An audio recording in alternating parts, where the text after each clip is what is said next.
Can you see me? Can you hear me? The first line, the guy in the first line, I see your head. Yeah, cut his head off. There we go. Okay. You ready? Thumbs up back there? Thumbs up from everybody. Okay. Well, I'm Senator Lindsey Graham from South Carolina. I'm back. I come here every 2 weeks where I need to or not. So why did I come this time? To put a fine point of where we're at as a world regarding the Iranian regime. The Iranian Ayatollah and his murderous regime are at their weakest point since 1979. Their economy is in shambles. Their military has been degraded. There are people in the streets, Iranian people in the streets, demanding an end to oppression. All these forces are coming together. We must meet the moment. If this regime falls in the coming weeks or months, two things will attribute to it. October the 7th. Without October the 7th, I do not believe this regime would be as weak as it is today. What happened on October the 7th was horrible. It was horrific, and it will be part of the people of Israel's history as long as they're the people of Israel. But your determination out of the ashes of October 7th to give new meaning to never again, to go on the offensive to weaken the Iranian regime and their proxies is paying dividends. The response of Israel after October 7th to make sure never again was credible has led to the weakest regime in Iran since 1979. The second event, the rise of the people. The people in Iran have gone to the streets without weapons. Maybe 30,000 or more have been killed to demand an end to their oppression. These two events, the bravery of the people of Iran who are saying, I've had it, I want change, and the response of Israel to October the 7th have led to the potential demise of the Ayatollah. I can't think of a more satisfying event for me personally than see the good people of Iran to be able to get their country back, to live in a place where they didn't have to worry about their daughter being murdered because she didn't wear the headscarf right on a bus, being able to be part of the world, not isolated from the world, being able to embrace the light and not be overshadowed by the darkness. I look forward to a day when Israel no longer has to fear a nuclear weapon being developed by the Iranian regime. The best answer to all the problems created by Iran is regime change. The best answer is for the people to take the place of the Ayatollah. I do not believe they're in the streets to build more nuclear weapons. I think they're in the streets to have a better life. I don't think they're in the streets to purify Islam and destroy Israel and come after us, the great Satan. They're in the streets to have normalcy and a life that's not normal. So my view is the risk of regime change is real. There are unknowns, but let me just say this. I'm willing to take that risk. I think the Iranian people have the potential to be a great ally of the United States, Israel, and the region. I think the Ayatollah, as long as he's alive and around, will be chanting death to America and will be trying to enact a religious agenda of purify Islam, destroy Israel, come after us. He's a religious Nazi. Hitler wanted a master race.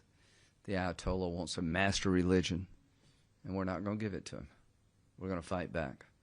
To the brave people of Israel, I know you were hurt very hard, and very wide, and very deep on October the 7th. I'm here to tell you we're on the verge of eliminating the largest state sponsor of terrorism in the region. And with the fall of Iran comes the fall of Hezbollah, Hamas, the Houthis. The ripple effect is enormous. Normalization becomes far more likely. If the Ayatollah survives all this bluster, God help the region. So my presence here today is to reassure the Israeli people there is no light or gaps between President Trump and Bibi about what to do and how to do it. There are two lines in the water right now. One's a diplomatic line, trying to find a way to end this regime diplomatically that will advance our national security interest. The other line is the military option. I think President Trump is looking for which line can catch the biggest fish. The bottom line is we're into weeks, not months, in terms of decision making. The Iranian people are hanging on.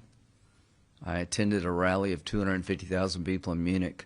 It's one of the most satisfying experiences of my professional life, to have 250,000 people, one, know who I was and appreciate what I was doing. Apparently, I'm commonly referred to as Uncle Lindsay in Iran, and apparently that's a good thing. But this hat, Make Iran Great Again, says a lot in a very few words. By the way, the idea of Making Iran Great Again hat came from Morgan Ortegas, who's not with us, but she thought this would be a good branding, and she was right. And this hat one day will go to Tehran. I look forward to delivering it to the people of Tehran. And President Trump, when asked about what this hat means and says, he said, I think what Senator Graham is trying to say is that the best way to make Iran great again is through the people, not the Ayatollah. I think he's right. So my hope is that in the coming weeks, if we can't find a diplomatic solution, that we engage in a great endeavor, supporting the people of Iran, demanding their freedom and the end of their oppression. We have military capabilities second to none. There is no more clever nation on the planet than Israel. There is no more powerful nation on the planet than the United States.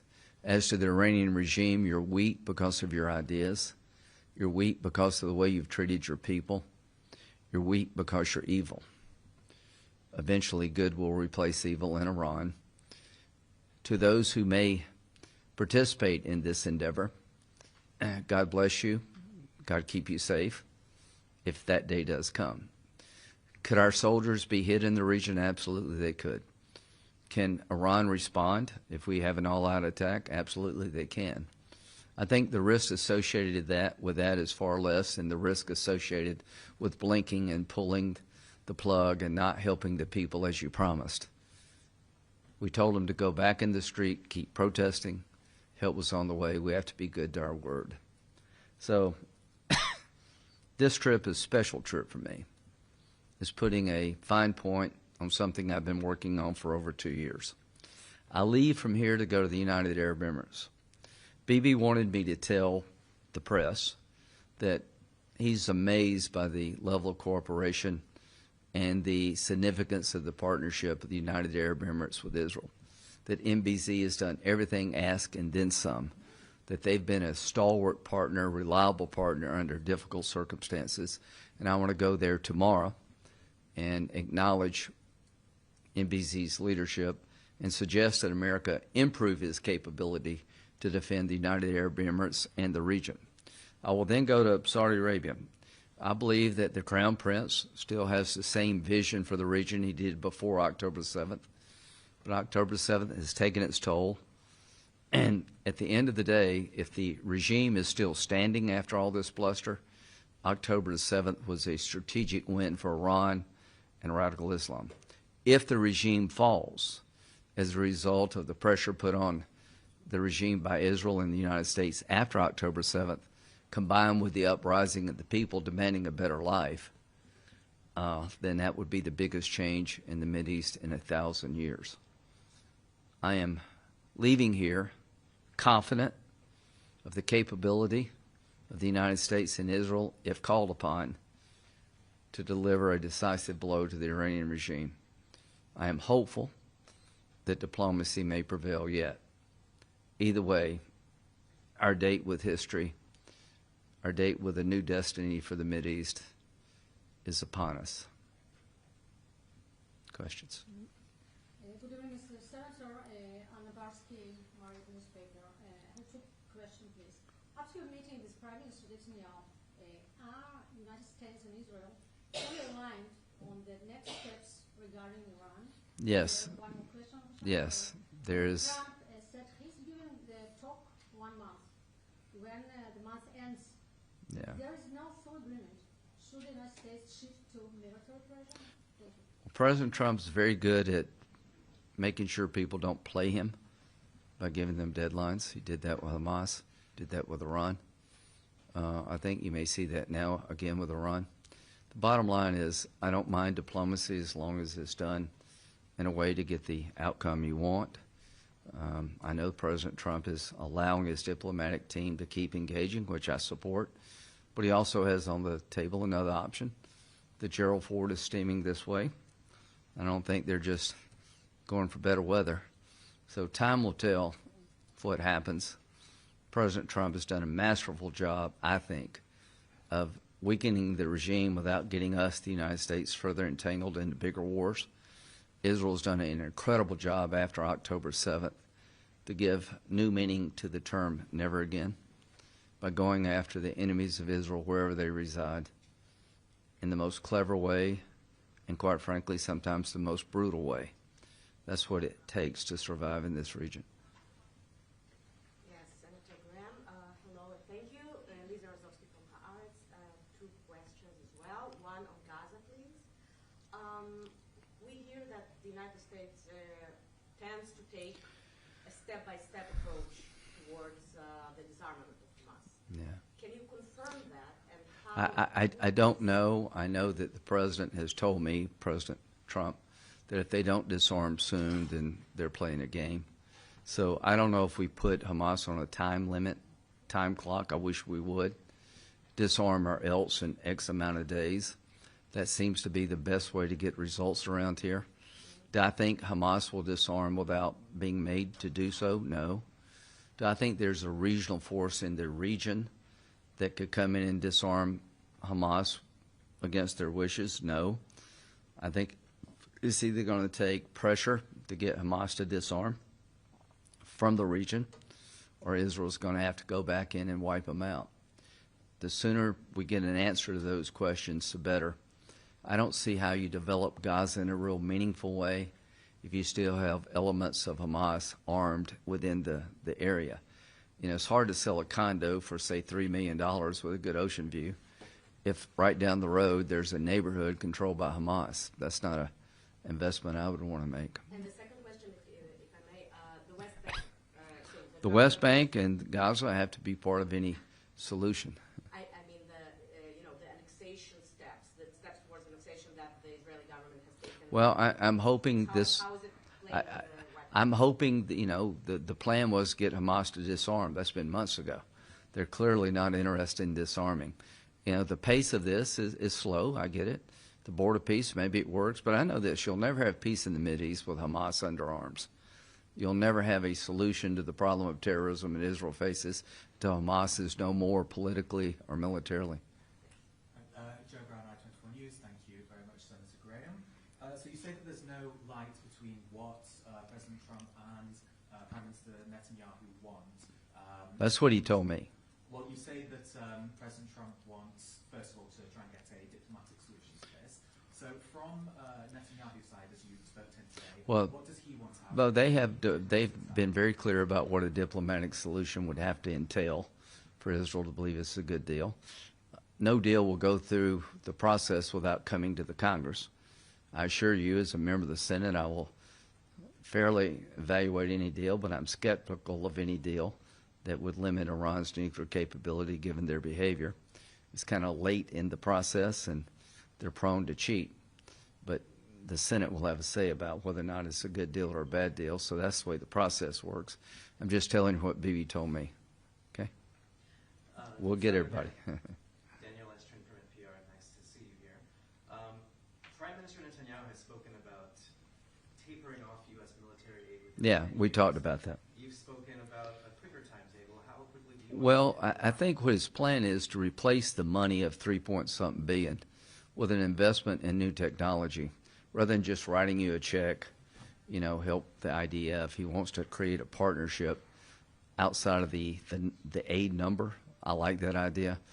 The wars of the future are being planned here in Israel, because if you're not one step ahead of the enemy, you suffer. The most clever, creative military forces on the planet are here in Israel because they have to be to survive. So what we're looking at is that Israel is advancing down the road of new weaponry far beyond us, and it would be nice to have a process where we could be partners. Hi, Senator Grant, thank you for being here. Karen Besalal from Channel 12. I'm trying to understand, based on your conversation with Prime Minister Netanyahu and President Trump. Are we closer to a deal with Iran, or are we closer I think to they're And just what will be negotiated tomorrow? I think Trump keeps saying it's only its nuclear yeah. program. Well, Israel's worried about the ballistic missile program, support for regional terrorism, and the nuclear program. I'm worried about all three. And the track record of Iran is abysmal when it comes to keeping their word. You got to understand who you're dealing with.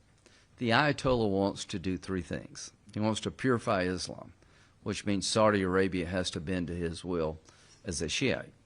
He wants to destroy the state of Israel because he thinks y'all are evil, that the Jews should not have a state, that God commands him to kill all the Jews. He wants to come after the United States, my country, because we're infidels. Well, I believe he believes all three. I believe if he had a nuclear weapon, he would use it to advance his religious cause. Israel can't afford to be wrong about this. So when I look at the Ayatollah, I take the man at his word. He's a religious Nazi. And the answer to, controlling religion, no. The answer to insisting that the United States bend our will to that of the Ayatollah, no. Senator Farron's questions, please. You mentioned you're going to Saudi Arabia. Are you concerned with what some Israeli officials and some U.S. Jewish organizations have raised as anti-Semitic stance that Saudi Arabia has been? I'm concerned about some of the rhetoric being directed toward the United Arab Emirates. The one takeaway from my visit to Israel is how the Israeli leadership and the military and the civilian side have such high opinions of MBZ as a leader and UAE as a country. It's just everybody wanted me to know that these people, and the United Arab Emirates and MBZ have been a trusted and great ally. I've got to know MBS pretty well. I think his vision for the region of integration and economic growth and AI dominance can only happen with a region not on perpetual fire. As long as the Ayatollah is around, he's up to no good. If the regime does collapse because of the demand of the Iranian people, then I think this region will explode in a good way. If the Ayatollah is still standing, it will explode in a bad way. But if we do answer the call of the Iranian people to help them in their time of great stress and the regime falls, I think we have tremendous opportunity nobody could even dreamed of a couple of years ago. And another question. President Trump recently called Israeli President Herzog disgraceful. What? For not yet pardoning Prime Minister Netanyahu. Well, I'll leave that up to the President Herzog. I hope they can resolve that issue. But one thing that President Trump said Saturday, do you want regime change in Iran? He said, well, it seems like that would be the best thing that could happen. For 47 years, they've been talking and talking and talking. And in the meantime, we've lost a lot of lives. So let's see what happens. I think that's a great description of where we stand with Iran. Do you think the Prime Minister should be granted a pardon? Huh? Do you think the Prime Minister I'll leave should that be up to granted? people here. It seems to me that all the attention, I don't know what your legal system's like, but for a defendant to have to go and talk for 2 years about a case is a bit odd. Lahav Harkov, Jewish Insider. Do you actually think that diplomacy with Iran could lead to the fall of the regime? I think I support the idea of getting the route outcome and the diplomacy lines in the water. I think it will bear fruit. Well, based on the behavior of the regime in the past, no, but maybe this is a new time. We won't know till we try. If diplomacy does not succeed, how do you bring about regime change? Is it taking out the Ayatollah? Well, I think the regime will collapse with sustained pressure. It's so weak. They fly F-14s. A lot's happened since Top Gun 1. So the Air Forces. That's a great movie, but it's made in the 80s. So I don't like their chances in the sky. They have a lot of ballistic missiles. They could hurt us. They could do damage to Israel. But every day that goes by in the war, they get less capable, we get more because we have such a dominant advantage. There is risk associated with taking the regime down militarily, but the risk compared to the risk of doing nothing is small.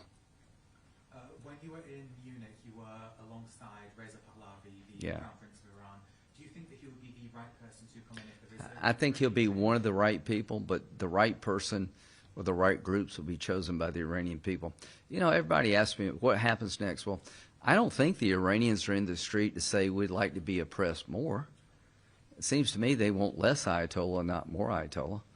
Doesn't seem to me that they are out in the streets to build a nuclear weapon to blow everybody up. Seems to me they're out in the streets to demand a better life, better food, better housing, better living conditions. Not live in a country so wicked and, you know, sick, really. Nothing describes the darkness better than the Iranian regime under the Ayatollah. Nothing explains the light better than the protesters in Iran and the IDF and associated groups who've taken the fight to radical Islam after October the 7th. They represent, I think, the best in humanity. Okay? One last question. Military option alone can honestly overthrow this regime? Do you honestly believe that the military option by itself can overthrow this regime? I think what will happen to the regime is it will lose its power to maintain its hold over the people. Now, how do you do that? You kill the people who do the killing. See if the next guy wants to volunteer, knowing what happened to the one before. You decapitate the regime. You go after the infrastructure that allows them to torment the people. And you stay committed. And you stay determined, and the people are out in the streets, they're in the homes. I think we have a wonderful opportunity, a magical opportunity to end the terrorism caused by the Ayatollah's regime. Again, two things. The response of Israel after October the 7th has gotten us to this point because they've been pounding the hell out of Iran. And the people now are in the streets demanding a better life. Those two things together, I think, are the best explanation as to why regime change is likely. Wouldn't it entail American troops on the ground No, in Iran? we don't need American troops on the ground in Iran, but we need America understanding the threats over here can come home. 19 hijackers in Saudi Arabia killed 3,000 Americans. The only reason they didn't kill more is they couldn't find a way to kill more of us. So you got to have some of us over here, but we don't need boots on the ground in Iran. We need to partner with Israel if we do a military operation to make sure we get the highest and best benefit of our capabilities. To those who believe you should confront evil, you're right. To those who believe it doesn't exist, you're wrong. To those who want to appease, it never works. We got a chance here to stop this regime. History would judge us poorly if we let the Ayatollah off the hook. How many times could we have stopped Hitler? A bunch. Somebody probably asked in 1935, what would Germany look like if you killed Hitler? I wish somebody had tried successfully. So you're saying by killing the Ayatollah? The Ayatollah represents evil incarnate to me. What do you think about reports that President Trump has given Prime Minister Netanyahu a green light to strike Iran's recent missile program if the talk falls? I think it's not lost upon anybody. We're sending military capability into the region, the United States, to supplement what our friends in Israel have if we have to use a military option. To anybody who believes that the Ayatollah can withstand all of this and stay in power and not affect the United States, you're wrong. If this man, the Ayatollah, and his regime survive all this bluster, then not only does Hamas, Hezbollah, and the Houthis not go away, they come back stronger. The likelihood of normalization under those conditions is zero. The Arabs will go back in their corner. Trying to get a better deal with Putin in Ukraine goes to zero. You'll see how we said one thing and did another in the Mideast. It will affect us in Russia, Ukraine. We'll make it more likely China will take Taiwan.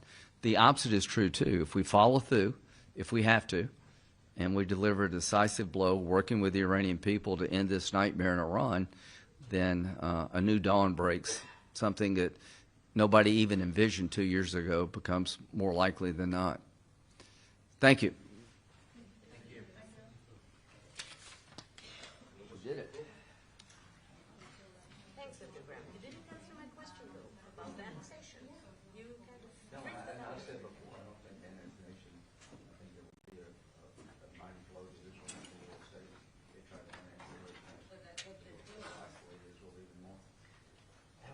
to NPR. Did you talk about this with